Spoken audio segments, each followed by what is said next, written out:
Assalamualaikum warahmatullahi wabarakatuh.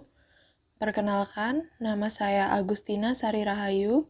Saya CPNS dari Kementerian Agraria dan Tata Ruang, Jabatan Petugas Ukur, pada Kantor Pertanahan Kabupaten Lampung Utara. Pada video kali ini, saya akan memaparkan ringkasan materi tentang akuntabilitas, nasionalisme, dan etika publik. Pertama-tama, mari kita bahas tentang akuntabilitas. Akuntabilitas merujuk pada kewajiban setiap individu, kelompok, atau institusi untuk memenuhi tanggung jawab yang menjadi amanahnya, yaitu menjamin terwujudnya nilai-nilai publik. Lalu, apa saja nilai-nilai publik itu? Yang pertama adalah mampu mengambil pilihan yang tepat dan benar ketika terjadi konflik antara kepentingan publik dengan kepentingan sektor, kelompok, dan pribadi.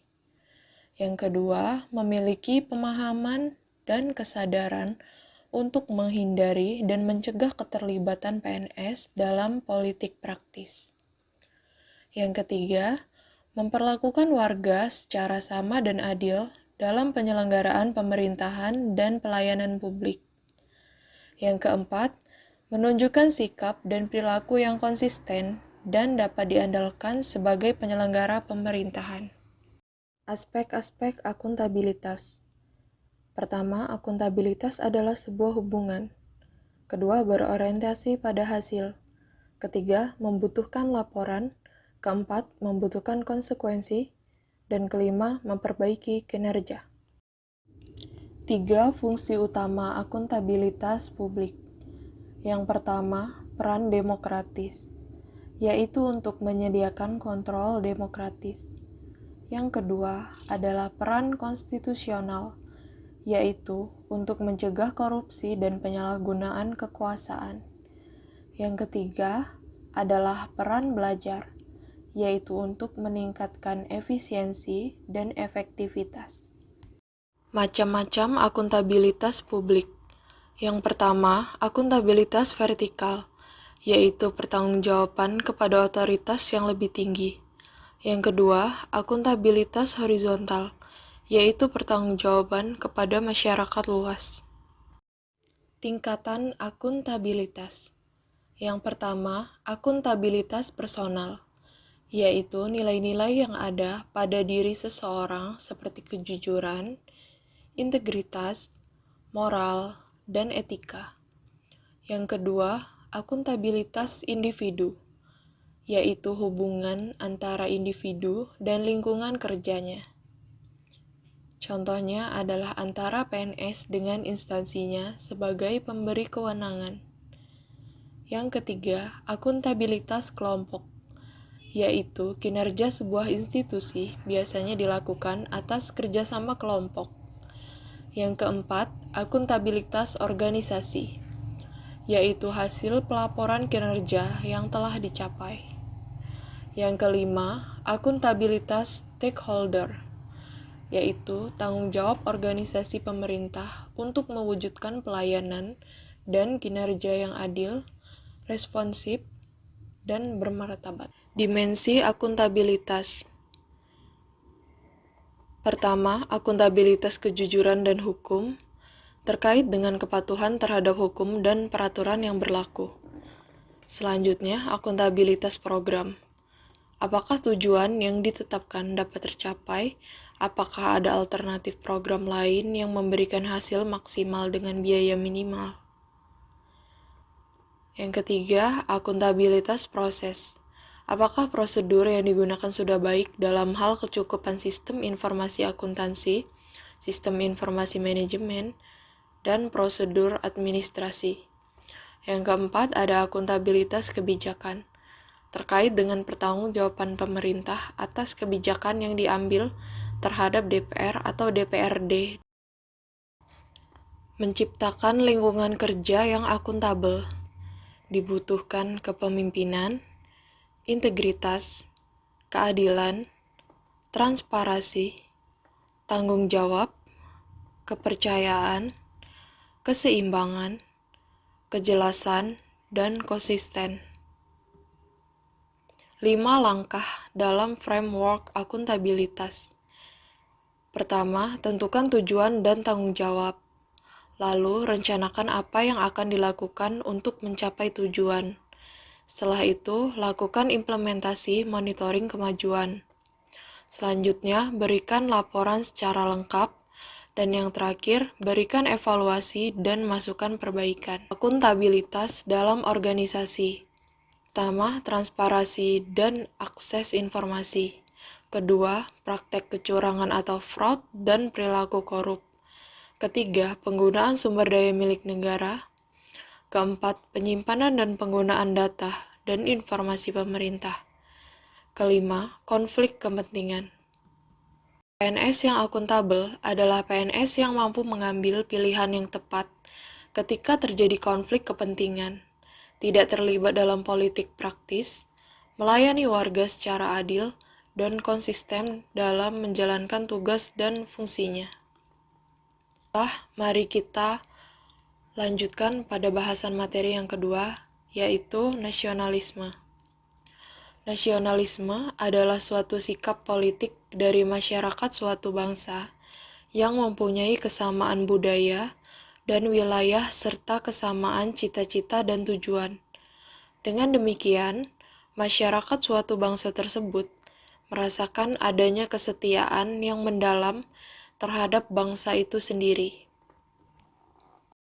Hal-hal yang mendorong munculnya faham nasionalisme, yaitu adanya campur tangan bangsa lain, misalnya penjajahan dalam wilayahnya, adanya keinginan dan tekad bersama untuk melepaskan diri dari belenggu kekuasaan absolut agar manusia mendapatkan hak-haknya secara wajar sebagai warga negara.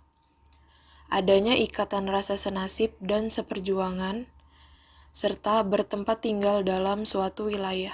Satu, ketuhanan yang Maha Esa. Sebagai jati diri bangsa, bangsa yang agamis. Hasil yang dicapai adalah bisa membedakan baik dan buruk, bisa membedakan halal dan haram, bisa membedakan yang hak dan yang batil. Contoh wujud nyata dalam perilaku sehari-hari, yaitu jujur dan mempunyai integritas, hormat pada hak orang lain, hormat pada aturan dan hukum masyarakat, punya etika sebagai prinsip dasar dalam kehidupan sehari-hari, tidak korupsi dan tingkah laku korupsi lainnya, sabar, jiwa besar, dan berprasangka baik. Pancasila, sila kedua, kemanusiaan yang adil dan beradab. Sebagai jati diri bangsa, bangsa yang menghormati hak asasi manusia, hasil yang dicapai adalah berlaku adil, menghormati hak asasi orang lain. Wujud nyata dalam perilaku sehari-hari adalah toleran, tidak zolim, sopan atau santun, saling tolong-menolong. Pancasila, sila ketiga Persatuan Indonesia, sebagai jati diri bangsa, bangsa yang cinta tanah air.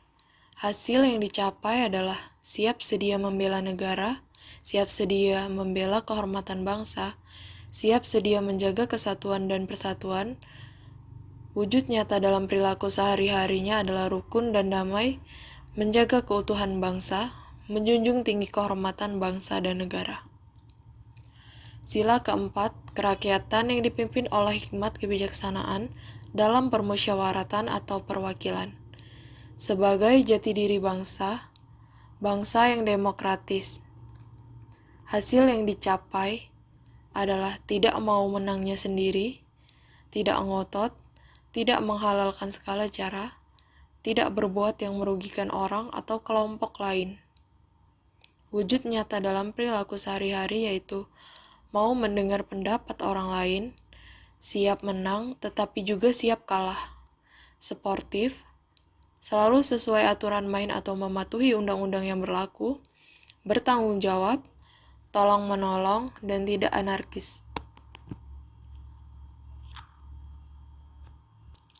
Sila kelima, keadilan sosial bagi seluruh rakyat Indonesia. Sebagai jati diri bangsa, bangsa yang menjunjung tinggi kebersamaan, hasil yang dicapai tidak mementingkan diri sendiri, kelompok, atau golongan, memperhatikan nasib orang lain, gotong royong, ringan sama dijinjing, berat sama dipikul. Contoh wujud nyata dalam perilaku sehari-hari adalah tidak serakah, tepat waktu, mau bekerja sama, mau bekerja keras, saling membantu, suka menabung dan investasi. Pelaksana kebijakan publik. ASN harus memiliki nilai-nilai kepublikan, berorientasi pada kepentingan publik, dan senantiasa menempatkan kepentingan publik, bangsa, dan negara di atas kepentingan lainnya, mengedepankan kepentingan nasional ketimbang kepentingan sektoral dan golongan. ASN harus memiliki karakter dan orientasi kepublikan yang kuat dan mampu mengaktualisasikannya dalam setiap langkah-langkah pelaksanaan kebijakan publik.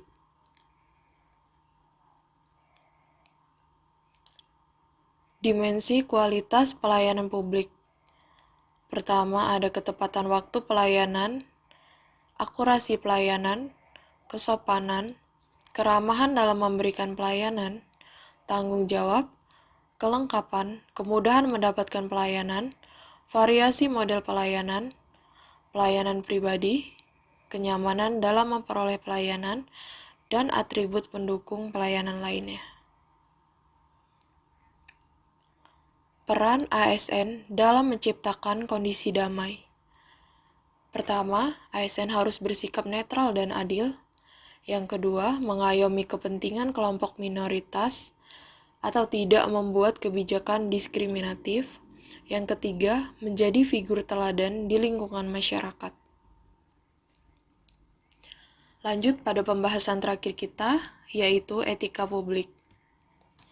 Etika publik adalah refleksi tentang standar atau norma yang menentukan baik atau buruk, benar atau salah perilaku, tindakan, dan keputusan untuk mengarahkan kebijakan publik dalam rangka menjalankan tanggung jawab pelayanan publik. Kode etik. Kode etik adalah peraturan yang mengatur tingkah laku dalam suatu kelompok khusus. Sudut pandangnya hanya ditujukan pada hal-hal prinsip dalam bentuk ketentuan-ketentuan tertulis. Dimensi etika publik. Yang pertama ada dimensi kualitas pelayanan publik, lalu dimensi modalitas, dan dimensi tindakan integritas publik. Bentuk perilaku konflik kepentingan, yaitu aji mumpung, loyalitas ganda, menerima atau memberi suap, pemanfaatan informasi rahasia, menyalahgunakan pengaruh publik, serta pemanfaatan fasilitas organisasi atau lembaga untuk kepentingan pribadi. Beberapa tindakan yang harus dihindari karena termasuk di dalam kategori konflik kepentingan. Pertama, ikut serta dalam transaksi bisnis pribadi atau perusahaan swasta untuk keuntungan pribadi dengan mengatasnamakan jabatan kedinasan. Kedua, membicarakan masa depan peluang kerja di luar instansi pada saat ia berada dalam tugas-tugas sebagai pejabat pemerintahan. Yang ketiga, menerima segala bentuk hadiah dari pihak swasta, padahal saat ia melaksanakan transaksi untuk kepentingan dinas atau kepentingan pemerintah. Keempat, membocorkan informasi komersil atau ekonomis yang bersifat rahasia kepada pihak-pihak yang tidak berhak.